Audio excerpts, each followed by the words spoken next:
Alright everybody, welcome back. I'm doing another video. This is the second video on Thursday. I just did the Superman review and where to find it, but now is another Bozo Chronicle. Won't be too long. I said this Cracker Jack because it involves race, involves this Bozo Chronicle, and not being racist or anything like that. None of that. My last name, Santomaro, the way I look. What race did you think I was before you met me? Spanish. And everybody talks to me in Spanish in the street. I do not know why. I am Italian, you know. Everybody from, even Spanish people that are from Spain, I mean, are white. Portugal, white. Italy, white. France, white. You know, anybody from that continent is Caucasian, you know, white.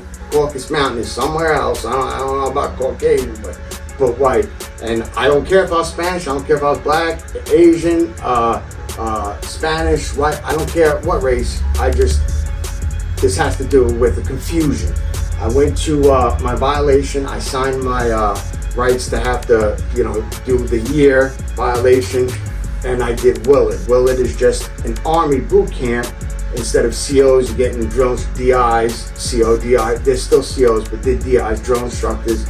And you basically get 3 months, 90 days. It's 97 when you really count the days plus the time it takes to get there. You know, going to court and you know your final hearing and stuff, and just getting to that facility after downstate or Ulster, or if you're a B number, you know, that facility to go to Willard.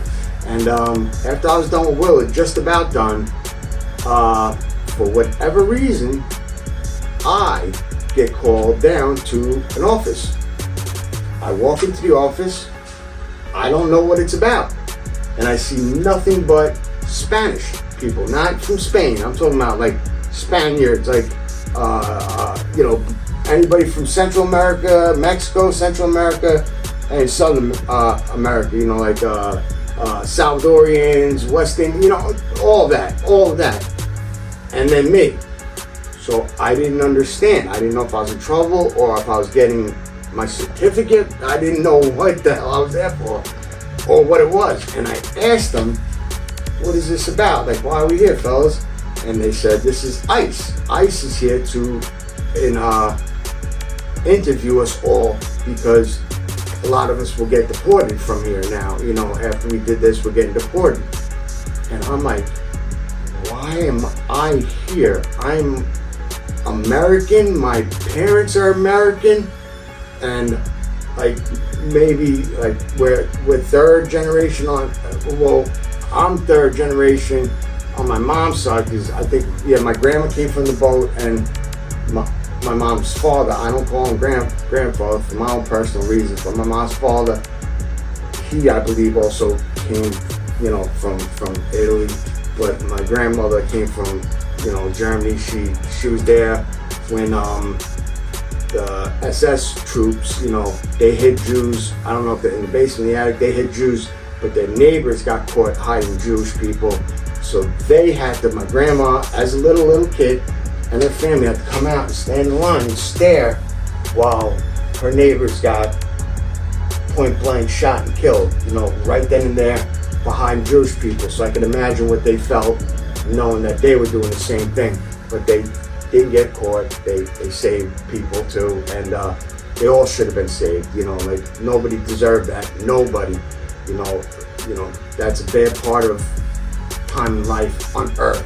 Just like America has a bad thing, like celebrating Thanksgiving. Thanksgiving is, we stole the land from the Indians, but we celebrate this fake thing like we did, but yet we stole that land plus the slavery. I don't agree with any of that, and I was too close to nowadays to explain that. I understand the BC eras or the Middle Ages, you know, land wasn't completely claimed and people were conquering certain areas. That was maybe those times, but none of that was called for, and I do feel empathy for everybody in those situations, or have relatives that are in the situations. So you have my empathy. I have no right to speak on a lot of it because my family has not gone through it, so I will not speak on it because I don't have the right to, I feel.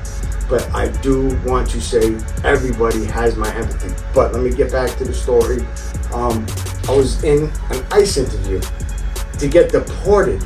Like, at first they thought I was Hispanic, like, because I keep my tags on anyway.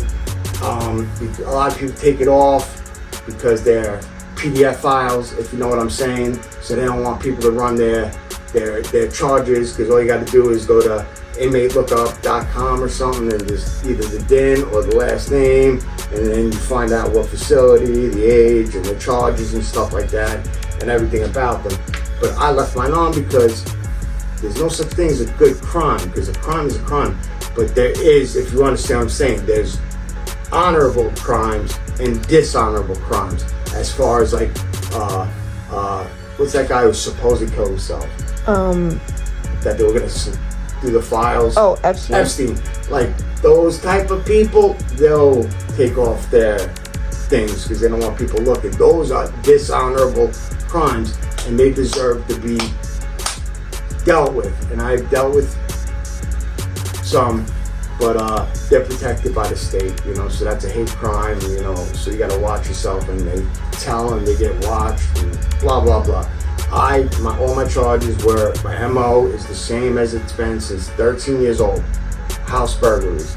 Back then, if you were a cat burglar, like a night burglar, that was violent because people were home and, you know, you're robbing the house while they're sleeping. If you do it during the day, it wasn't violent, because all my burglaries when I was 13 up to, I don't know what age, even 17, they were still non-violent, because I would do it during work and school hours and make sure nobody was home, because even though it was bad and it's scarring them, I wouldn't want to scar them by them fearing for their lives, by seeing someone like me thinking I'm going to hurt them for their stuff.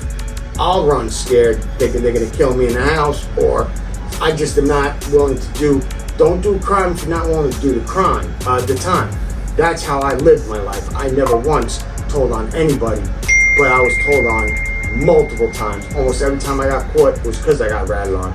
I would not do home invasion, because now they're violent. Ever since Pataki came into office years ago, he made them all violent. If you enter a domain, not a store, a domain, doesn't matter if people are home or what hour, they're violent. Even if it's a garage and nobody was home, violent. So I'm a predicate violent felony offender. One more time, I could be, it goes predicate, then it goes, got the word. It's the next word. I forget it because my mind is racing right now. I'm doing a lot of stuff. My minimum would be, of the same charge, would be 15 to life. You know, if they charge me as that kind of offender, you know, after being predicate, you know, what's next? And sorry guys, I had a phone call, I had to answer it. Yeah, so they were asking me about, like, where did I come from, like what country? And I'm like, I'm an American. I came and was not brought here, born here. And then they're like, where? And Port Jeff. Where was your parents born? They're in the country, they're in Spain. And, you know, they started naming some, not Spain, like, they started naming some things. They said, not one bit. We're Italian. We're not from Italy, though. That's just our background. That's just my name. We're American. My parents are American, not green card Americans, American. You know what I mean? Like, it was just a weird situation, because I almost got deported to where? I have no idea. Where would they have deported me to? Italy or some South America, Mexico? You know, what is the only? That's why I said crackerjack. You know, I don't mind calling myself cracker. Nobody should use any slang, but I'm street. I was raised by street. I use it not in hate, just talking like, yo, that's my, you know. He said that's my son. That's my, you know. I'll do that. It's always in good feelings, because my son is mixed race. My wife is certain opposite race than me. You know, and my other, you know, part of my family. So we're not raised like that. no bad feelings, but I just still thought it was weird that this crackerjack was the only cracker in an ICE meeting. Like, everyone's getting deported. They almost were deporting me. I had to straighten it out, and they went hard on me as if I was like, I snuck into this state and brought a charge. So it was weird. It was weird for me. It was uncomfortable. It was a little nerve-wracking for a minute. But after it was done and I got released and went back to my, I guess it's called a dorm, you know, with my platoon, I told them all about it. You know, they laughed. I had a good laugh, and I told my family about it. They didn't have a good laugh because they're not used to that environment, but I had a good laugh. So I do hope that you enjoyed that short Bozo Chronicle. I'm gonna keep using my noggin, try to find more.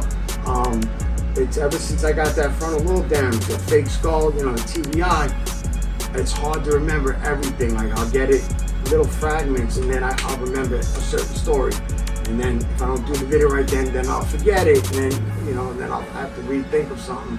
But I never will do a fake story just to fill up a video. If you guys know, everything I've done is all true, and I won't embellish or lie or just make up something that's believable just so I have a video for views, because I am totally truthful in every video. That's why I don't tell about the 95 fights I won and all that stuff, and I only talk about the fights I didn't win. I won't say I took an L, but didn't win, why I didn't win, and stuff like that. Talk about when I couldn't maybe get hard and I got laughed at by the girl because I might have did too much coke or crack back then. You know, back then, you know, I talk about the bad things about me. That's why, like, anybody who tries to say they're gonna talk bad about me or to my family or to my Facebook friends or my YouTube friends, watch my damn channel. You can't beat me. I told the truth, and I told every bad thing about myself, and I will still continue to do it. And I don't do it for just entertainment. Yes, I do it to entertain you guys, and I hope I do, but I also do it to show you I did this. I walked down that road. That store is at the end of that road, whether it be Burger King, McDonald's, 7-Eleven, and if you're walking down that same road, you might have similar circumstances, but you will ultimately find that store, you know, if you want to use that analogy. And you could say, oh, I committed this many crimes, or I sold this much crack, or coke, or weed, or whatever the case may be. Nothing's happened yet. Remember, it's always a yet. Nothing happened yet. It's better to stop while you're ahead. If you have done stuff like that, learn from my mistakes. And I can tell you my consequences. You're learning from my mistakes. I had to suffer those consequences, and I deserved it. Every one of them. Every one of them. And hopefully you can learn from mine instead of making your own mistakes and having to learn from consequences and family not talking to you, or your girl, or your kid, whatever the case may be. So I'm trying to help. But yes, I'm also trying to entertain you guys, and I hope I do entertain you guys. But don't forget, you're always allowed to recommend videos. Recommend any type of video, and I will fucking do it. I will do it as long as I can really do it. Like, I will not lie to do a certain video, but drugs, prostitutes. I did the video where the prostitute was threatening me, like with my picture of just my dick, like to give it to all of YouTube and Facebook, and I said, yo, I'll pay you $20 because I'm not the creep giving out my dick pics. You're the creep, but you'll probably get me a few girls, a few admirers, and my girl knows. I don't know who it is to this day. We might put the screenshot of it right here, because girls talk, and other than I'm obsessed with eating asshole, and I don't do it for the girl just loves it. Even if she never had it done, she winds up loving it. I do it for me. That's a little selfish, but I know they do love it. I love eating ass, and that's why girls love me, because they wind up loving it too. But this girl was like, I heard about your tongue, your tornado tongue, eat my ass and pussy daddy, meet me at some shit. Like I said, hopefully we have the screenshot over there at the right time. But girls talk more than guys, it seems like, you know. But I tell her myself, that's what I told the girl, you know, like, go ahead and show it. You'll get me girls. That time I couldn't get it. It was like the COVID era time, and I was being honest. Lived with my parents, didn't have a job, didn't have a car, have a curfew, was a parole. not worth shit. You know, scam a lot of people. You know, felon. You know, ex-con. But all right, guys, that's the Bocron. I hope you guys enjoyed it. I hope you guys are having a good day.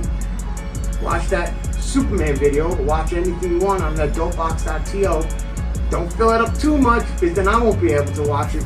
But I know you might have problems pushing the buttons. It'll lead you to like redirection sites, because I showed someone else in the house. He's having the same problem I'm having with my phone. So I think you have to have your settings set a certain way in your browser, you know, way. But I'll figure it out. If you're having a problem, let me know and I'll try to figure it out. Because I'll try to figure it out on my phone. But I love you all. My fiance loves you all. We'll talk to you guys later.